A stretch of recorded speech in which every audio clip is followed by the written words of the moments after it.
Alright. Apa khabar semua? Apa khabar? Saya Amir Rafiq, video editor untuk Sembang K2. Hari ni bersama Sembang, kita ingin mencari topik lah untuk diperbualkan.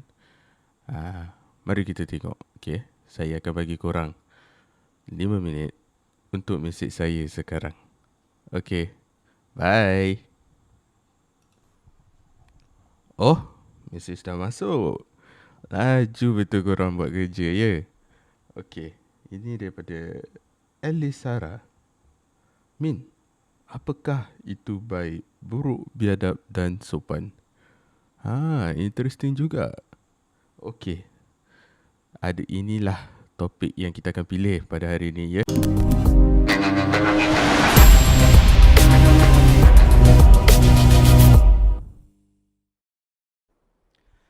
Assalamualaikum dan selamat sejahtera kepada penonton kita hari ini. Nama saya Zamil. Saya adalah pengacara anda untuk episod hari ini, Sembang Kumpulan 2. Untuk topik hari ini adalah perbuatan baik, buruk, sopan dan biadab. Sebelum itu, saya mahu mengucap saya punya penghargaan kepada pensyarah kita iaitu Encik Sarul Azmi dan juga Puan Adilah. Seterusnya, saya akan menjemput saudara Seranji untuk mengenalkan topik kita hari ini.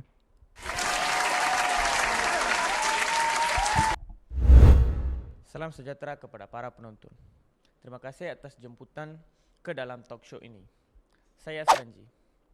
Tugas saya hari ini adalah untuk membuka sedikit topik yang menarik kita ini. Dalam kehidupan manusia, perbuatan baik, buruk, sopan atau biadab akan sentiasa dilakukan dan perbuatan ini akan mencerminkan nilai masyarakat. Penyebaran berita palsu di media sosial adalah contoh perbuatan buruk yang merugikan dan menjejaskan imej masyarakat. Sikap sopan dapat ditonjolkan dalam komunikasi yang menghormati orang lain serta menerima pendapat mereka secara terbuka.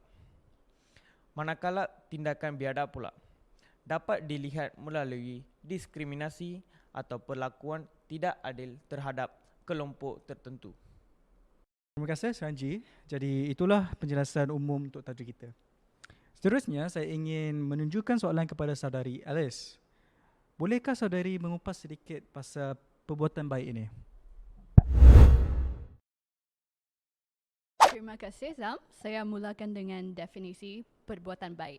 Okay, secara umumnya, baik merujuk kepada hal-hal yang dianggap positif, bermoral atau menguntungkan.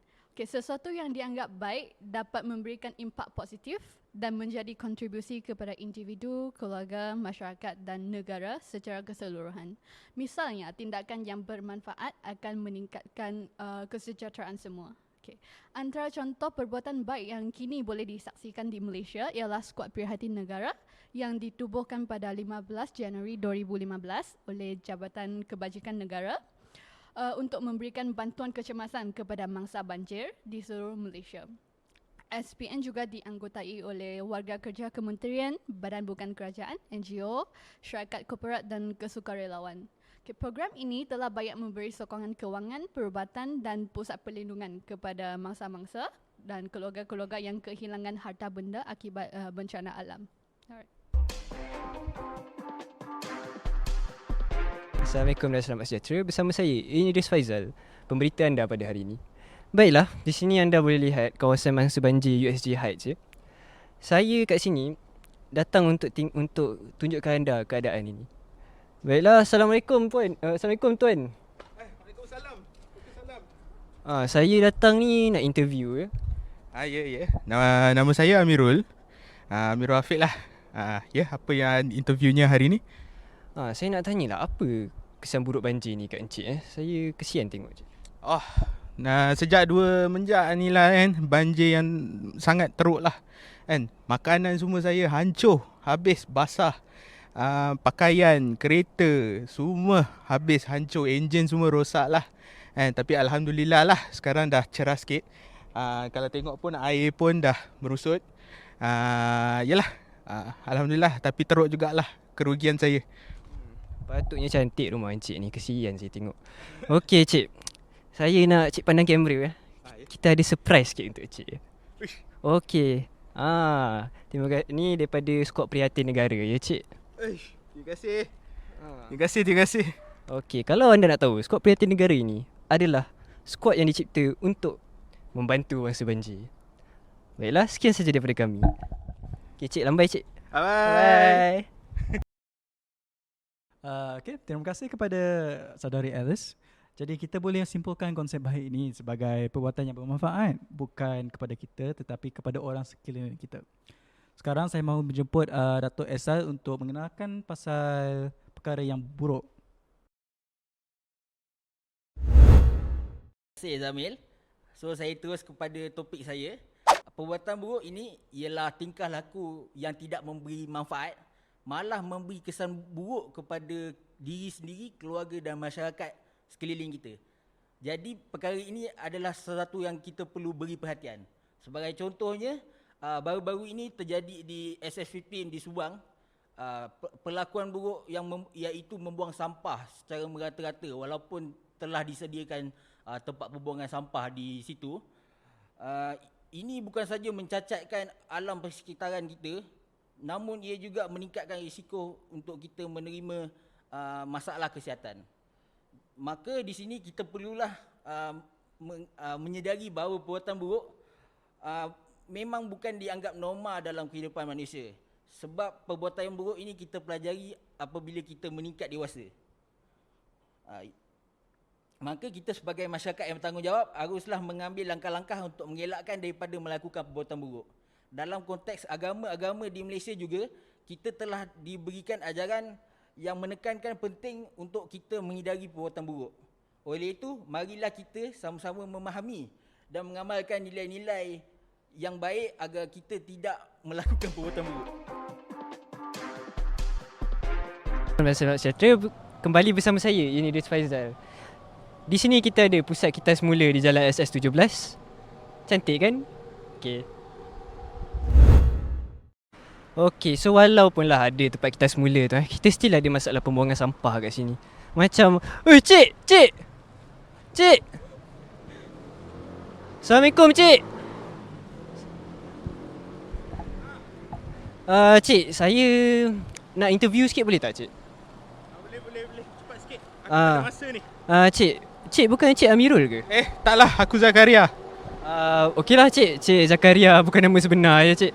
Kenapa cik buang sampah kat situ? Kita semula kat sana je. Ini kan kawasan rumah aku. Dah biasa dah orang buang sampah kat situ. Nanti pandai-pandailah dia ambil. Cik tahu tak tu perbuatan buruk cik? Biarlah, lantaklah. Nak hujan dah ni. Balik, ciao. Terima kasih kepada saudara Ehsan. Sudah teramat jelas bahawa perbuatan buruk ini adalah sesuatu yang merosakkan negara kita. Seterusnya, bolehkah saya menjemput saudara Aditya untuk mengenalkan perbuatan sopan? Subtopik yang saya ingin ulaskan adalah sopan. Sopan bermaksud sesuatu tindakan yang mencerminkan penghormatan, keramahan dan tingkah laku dalam interaksi sosial. Perbuatan sopan berbeza-beza mengikut kaum, budaya, norma dan nilai-nilai yang berlaku dalam masyarakat tertentu. Namun apa yang dianggap sopan di satu negara mungkin dianggap tidak sopan di negara lain. Contohnya, di negara Asia seperti Jepun dan Malaysia, lebih sopan untuk kita menanggalkan kasut sebelum memasuki rumah orang. Tetapi di negara-negara barat, memakai kasut di dalam rumah lebih diterapkan. Berdasarkan maklumat daripada Pengayatan Etika dan Peradaban Bab 1, kita boleh meneliti etika yang telah terbina dalam diri kita, etika dalam keluarga kita dan etika dalam komuniti. Masyarakat yang menganut prinsip etika dan memiliki budaya yang baik akan berkontribusi dalam membentuk dan memperkuat kedudukan serta reputasi negara.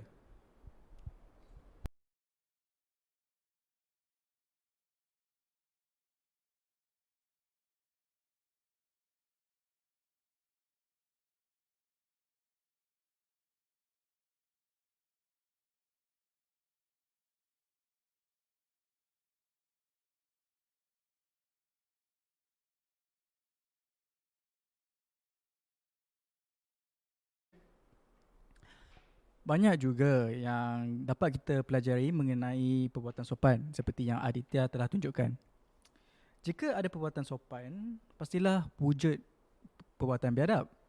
Sebab itu, saya akan menjemput Cik Yusof dan Cik Jin yang ada pengalaman dalam mengajar di pusat tuition.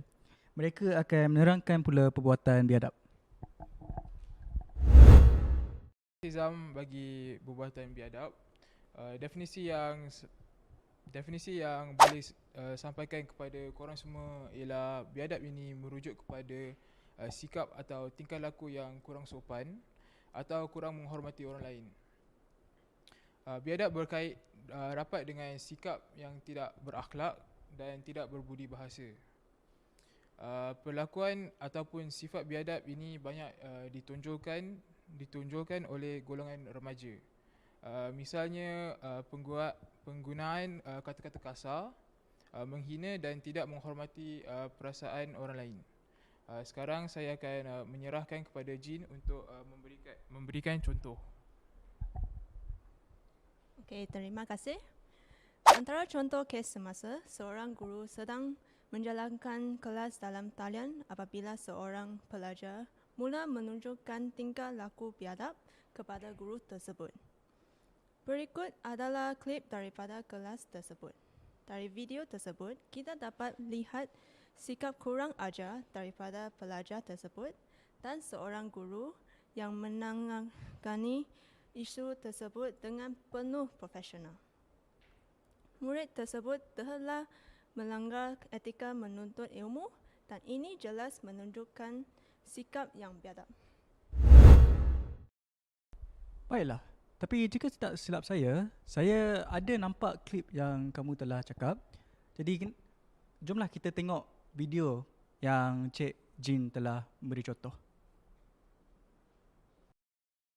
Sir, muka sir macam pegawai yang langgar budak SPM tu. Ha? Ha?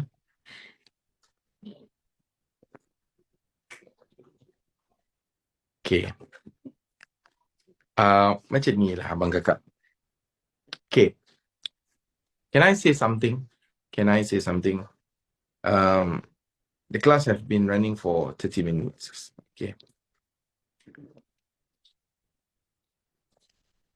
So apa yang saya nak beritahu kat sini adalah benda yang paling penting tentang hormat. For me, respect is to be earned, not to be given. Okay. Kita ada ramai pelajar yang bersama dengan kita. Saya jenis yang tak takut untuk sebut nama student. Saya takut nanti bila saya sebut nama awak nanti tengah masuk kelas, untuk tingkatan 3, tingkatan 4, tiba-tiba ada orang cakap, bukan kau ke yang kena marah dengan sekolah? Betul? Jadi kalau dia kena macam tu, nanti takut awak malu. Awak malu. Dan pada ketika itu, saya dah tak kisah apa dah. Bukan saya yang akan. Dan nanti bila awak malu, awak akan depress. Bila awak akan depress, awak takkan belajar. Lepas tu awak akan anxiety. At the end of the day, awak akan meninggal dunia sebagai failure. My question to you, worth it ke to be disrespectful to me? Tu je. Okay? If it is worth it, continue. Okay. Beban orang putih. Selepas contoh-contoh yang diberi oleh saudara dan saudari kita, di sinilah saya akan menamatkan perbincangan topik kita hari ini. Sebelum itu, saya akan menjemput saudara Ian untuk menyimpulkan perbincangan topik kita hari ini. Sekian, itulah daripada saya.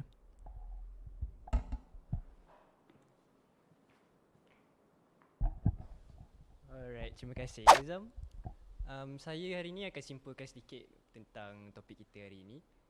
Mula-mula sekali, perbuatan baik dan sopan adalah perkara yang bermanfaat untuk kita. Manakala perbuatan yang buruk dan juga biadab sangat tidak bermanfaat, malahan merosotkan kita. Selaras dengan apa yang kita belajar di Sunway University melalui subjek etika, konsep baik, buruk, biadab dan sopan ini perlulah kita fahami bersama. Sekian saja daripada saya, daripada kami. Terima kasih para penonton kerana sudi mendengar. And we're done. Bye-bye. Itulah sahaja untuk persembahan plan 2 tentang baik, buruk, sopan dan tidak. Kepada semua para penonton, saya mahu kasih perkataan terima kasih dan kita akan berjumpa lagi dalam episod yang seterusnya dalam persembahan plan 2. Sekian, terima kasih.